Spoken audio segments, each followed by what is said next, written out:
તેલંગાણાના મુખ્યમંત્રી રેવંત રેડ્ડી અને રાજ્યમંત્રી એન ઉત્તમકુમાર રેડ્ડીએ દિલ્હીમાં કેન્દ્રીય ગૃહ અને શહેરી વિકાસ મંત્રી મનોહરલાલ ખટ્ટર સાથે મુલાકાત કરી. બેઠકમાં રાજ્યના વિકાસલક્ષી મુદ્દાઓ જેમ કે આવાસ યોજના, શહેરી ઇન્ફ્રાસ્ટ્રક્ચર અને જમીન હસ્તાંતરણ અંગે ચર્ચા થઈ.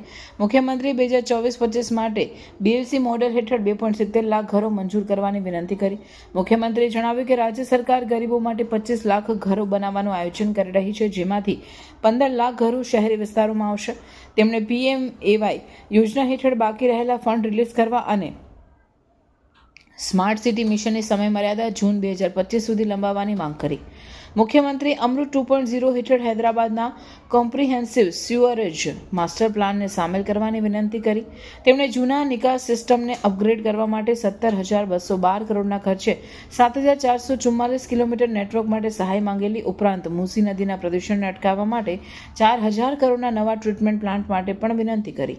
તેલંગાણા પ્રતિનિધિમંડળે હૈદરાબાદ મેટ્રો રેલ ફેઝ 2ના વિસ્તરણ માટે પણ કેન્દ્રની સહાયની માંગ કરી, જેમાં કુલ 76.4 કિલોમીટરના કોરિડોર માટે 24,269 કરોડ અંદાજિત ખર્ચ દર્શાવવામાં આવ્યો. આ બેઠક રાજ્યના ઝડપી શહેરી વિકાસ માટે કેન્દ્રના સહયોગની મહત્વપૂર્ણ ભૂમિકા દર્શાવે છે.